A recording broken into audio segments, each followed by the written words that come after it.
प्रधानमंत्री के घर पे भगवान न करे, खुदा न करे कि भारत में कभी ऐसा हो, लेकिन आप अगर आज से 4 साल पहले का, 2 साल पहले का श्रीलंका के अखबार देखते तो आपको लगता कि आप भारत का अखबार पढ़ रहे हैं, इसलिए कि आज जो भारत के अखबारों में आ रही ये बातें यही श्रीलंका के साथ हुआ। आज अगर आप श्रीलंका का 4 साल पहले का अखबार देखते तो लगता कि आप भारत का अखबार पढ़ रहे हैं। उसी तरह की सांप्रदायिक बातें श्रीलंका में हो रही थी जो आज भारत में हो रही। श्रीलंका छोटा देश है भारत के मुकाबले में, लेकिन फिर भी हम कह रहे हैं कि श्रीलंका में जो हो रहा है इससे भारत को सबक लेना चाहिए। आप सभी मित्रों का स्वागत है। जैसा आपने देखा, आज जिला कांग्रेस कमेटी में कुछ नया कमरा बना है कि पार्टी के लोग कभी आते हैं, पदाधिकारी आते हैं और यहाँ मीटिंग होती है, हमारे कार्यकर्ता, हमारे नेता जिला भर से आते हैं, तो उनको थोड़ी सुविधा हो जाएगी बैठने में इसका। और जो पुराना भवन था उसको भी थोड़ा जीर्णोद्धार किया गया है।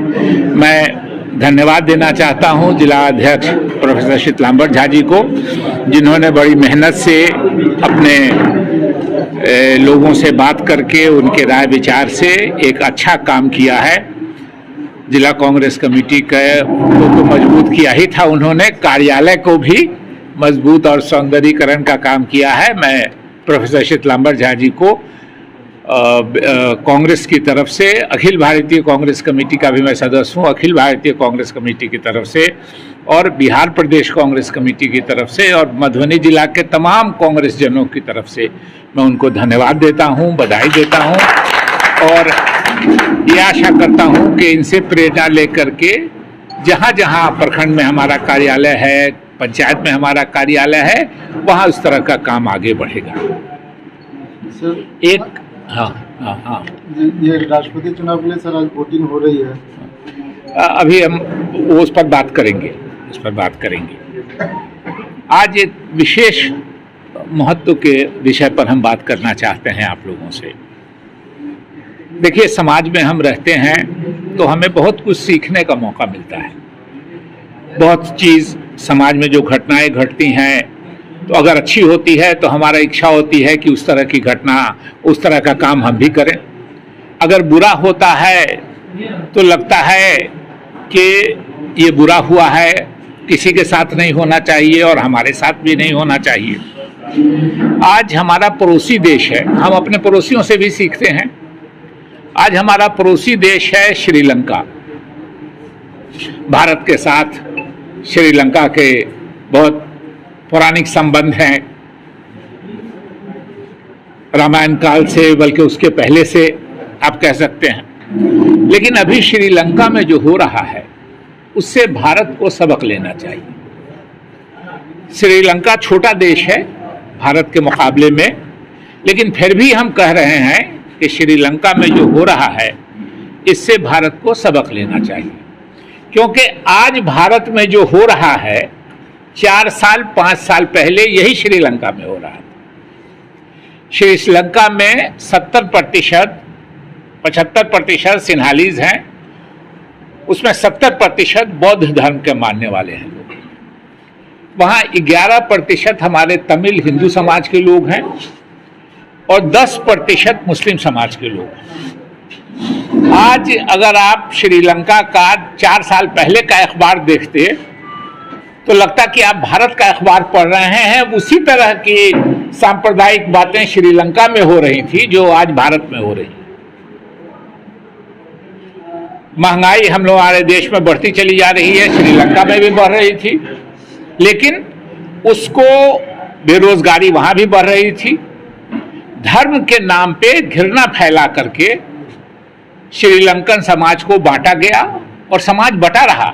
मगर एक समय आता है जब लोगों पे अपना पेट, अपना रोजी रोजगार, अपना ये सब भारी पड़ने लगता है, तो सांप्रदायिकता और जात के नाम पर जो बांटने का काम करते हैं वो पीछे रह जाते हैं। जिस परिवार ने, राजपक्षे परिवार ने उनके भाई महिंदा राजपक्षा। संजोग है मैं उनके साथ मिनिस्टर वेटिंग में था जब वो राष्ट्रपति थे, भारत आए थे, तो मैंने उनको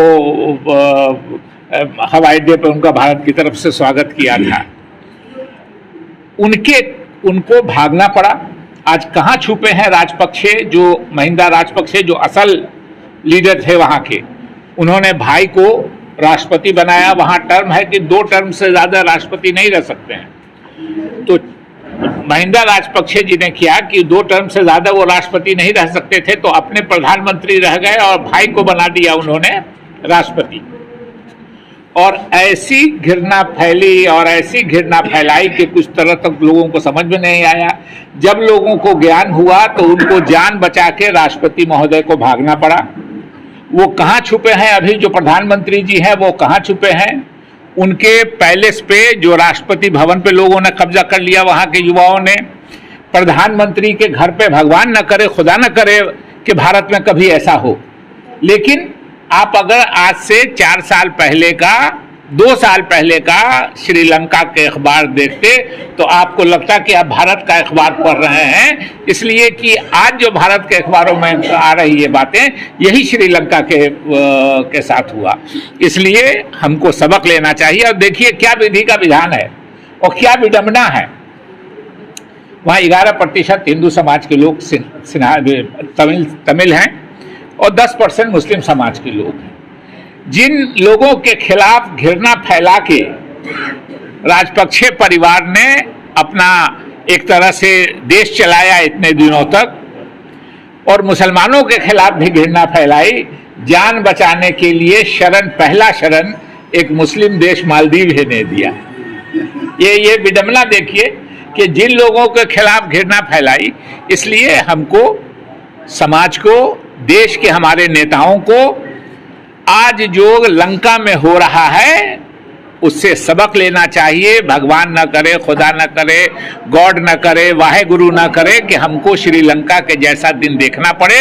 लेकिन लोगों की जिम्मेदारी है कि हम अपने पड़ोस के घर में देखते हैं क्या हो रहा है, हम अपने मोहल्ले में देखते हैं क्या हो रहा है, हम अपने मोहल्ले के बगल वाले मोहल्ले में देखते हैं क्या हो रहा है, हम अपने शहर में, अपने राज्य में, अपने देश में देखते हैं क्या हो रहा है, हम दुनिया में देखते हैं क्या हो रहा है। आज दुनिया में जो पड़ोसी देश है लंका, हमारा कुल नहीं 18 किलोमीटर बीच में समंदर का फासला है। भारत के दुनिया के नक्शे पर देखिएगा तो लगेगा कि भारत ही का अंग है वो। खाना पीना, तमिलनाडु में चले जाइए, हमारे वेस्टर्न जो हमारे सदर्न स्टेट्स है उसमें चले जाइए तो खाना पीना, भाषा, और वहां ऐसी परिस्थिति हो गई। तो हमारी आपकी हर प्रत्येक जिम्मेदार भारतीय की जिम्मेदारी है कि श्रीलंका भारत नहीं दोहराए।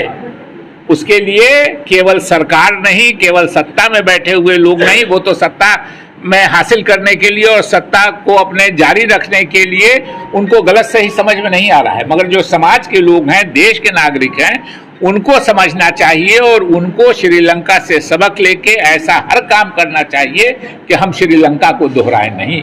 ये बात हम आज के इस अवसर पर कहना चाहते थे, और अगर आप कुछ पूछना चाहिए तो आप पूछ सकते हैं। ये राष्ट्रपति चुनाव के लिए वोटिंग चल रही है, क्या हो सकता है? नहीं, देखिए चुनाव का है, एक तो है कि इसमें ओपन वोटिंग नहीं होती है, अंतरात्मा की आवाज पे कहा गया है, और यही जो समाज है इसका। अब जो वोटिंग होगी, राज्यसभा के मेंबर, लोकसभा के मेंबर, एमएलए वोट देते हैं राष्ट्रपति का, आज जो होगा वो पता चल जाएगा। और अच्छा है, स्वतंत्र मतदान हो रहा है, राष्ट्रपति का पद हमारे यहाँ बहुत महत्वपूर्ण माना जाता है।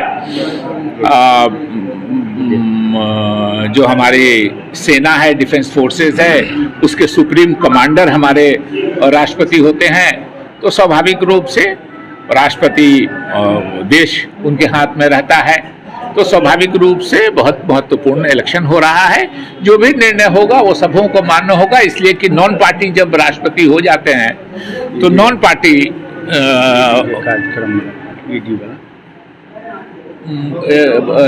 नॉन पार्टी व्यक्ति होते हैं, इसलिए उन पे सबकी आस्था होती है, चाहे वो कहीं किसी पार्टी से जीत के वहाँ गए हों, वहाँ जाने के बाद वो बिल्कुल निष्पक्ष होते हैं और राष्ट्र का प्रत्येक नागरिक, हर पार्टी, हर समाज उनके लिए बराबर होता है।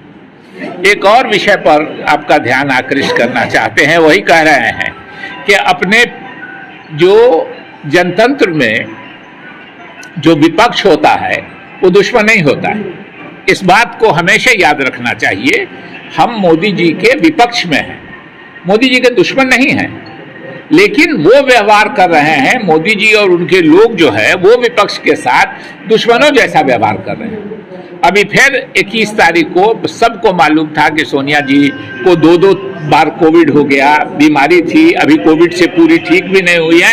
फिर 21 तारीख को ईडी ने उनको सम्मन किया है और जिस केस में जो मामला खत्म हो गया था, कहीं कुछ नहीं था, ये कांग्रेस का अंदरूनी मामला है, इसको राजनीतिक विद्वेष से राहुल गांधी जी को 5 दिन बुला के ईडी में तंग किया। अब फिर 21 तारीख को सोनिया गांधी जी को ईडी में सम्मन किया गया है। हम इसकी घोर निंदा करते हैं और बार बार मोदी जी और उनकी सरकार से कहना चाहते हैं कि जनतंत्र में जो आपका विपक्ष होता है वो विपक्ष है, उसकी अपनी सोच है, लेकिन वो दुश्मन नहीं है। मोदी सरकार विपक्षियों को दुश्मन के तरह ट्रीट करती है। ईडी से छापा मरवा दिया और इन सारी चीजों का एक मकसद है कि उनकी सरकार का जो भ्रष्टाचार है उस पर नजर नहीं जाए। कैसे भ्रष्टाचार करते हैं बता देते हैं। अदानी जी को सारा हिंदुस्तान वो लिख दे रहे हैं।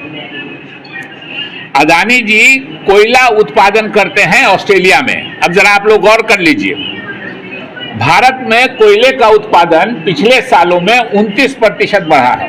भारत के पास पर्याप्त कोयला है, लेकिन मोदी जी की सरकार ने जो बिजली कंपनियां कोयले से बिजली उत्पादन कराती हैं, उनको कह दिया है कि नहीं, 10% आपको विदेश से लेना ही लेना है कोयला। और भारत का जो कोयला है वो 3000 रुपये टन है। विदेश से आने वाला अदानी जी का जो कोयला है वो 30,000 रुपये टन है, 10 गुना है। और कह दिया है चूंकि, और वो पैसा भी कौन है, आप लोगों को, बहुत से लोगों को याद होगा, उसमें पत्रकार बंधुओं को और भी याद होगा कि हमारी सरकार के समय में ही 2014 के शुरू में रिजेक्ट कर दिया था स्टेट बैंक ने अदानी जी को लोन देना।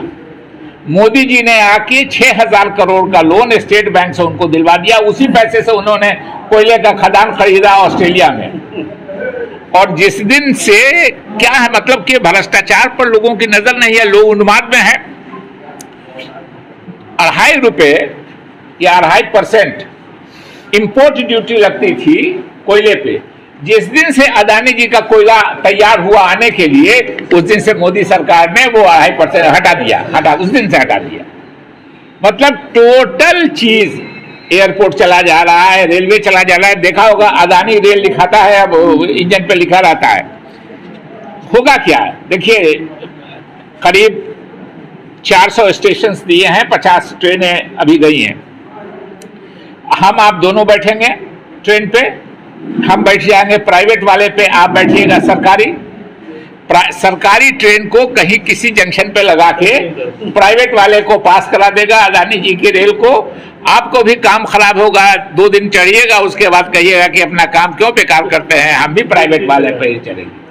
ये देश को, और ये जो हिंदू मुस्लिम अगला पिछला ये जो दंगा कराया जा रहा है, लड़ाया जा रहा है, ये सिर्फ इसलिए किया जा रहा है, ये जो ईडी का इस्तेमाल किया जा रहा है, सीबीआई का इस्तेमाल किया जा रहा है विरोधियों के खिलाफ, सोनिया गांधी जी के खिलाफ, राहुल गांधी जी के खिलाफ, वो इसलिए कि उनके भ्रष्टाचार पे आपकी नजर नहीं जाए, आप इसी सब में उलझे रहिए और वो अपने लोगों के साथ मिलकर भ्रष्टाचार करते रहे। हम ये लोग 21 तारीख को पटना में प्रोटेस्ट मार्च करेंगे, मैं भी शामिल होऊंगा उसमें और हमारे सब कांग्रेस के साथी शामिल होंगे। और 22 को जिला मुख्यालय में कहा गया है कि जिला मुख्यालय में करने के लिए, तो जिला में 21 जुलाई और 22 जुलाई को, 21 जुलाई को पटने में करेंगे हम लोग और 22 को जिला स्तर पर हर जगह होगा। ठीक है सर।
अपने ब्रांड, कंपनी या संस्थान के प्रचार प्रसार के लिए स्क्रीन पे दिए गए नंबर पे संपर्क करें।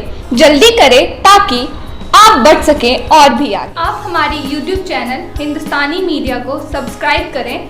अगर आप Facebook पे हैं तो हमारे पेज को लाइक करें, जिसका लिंक डिस्क्रिप्शन में है।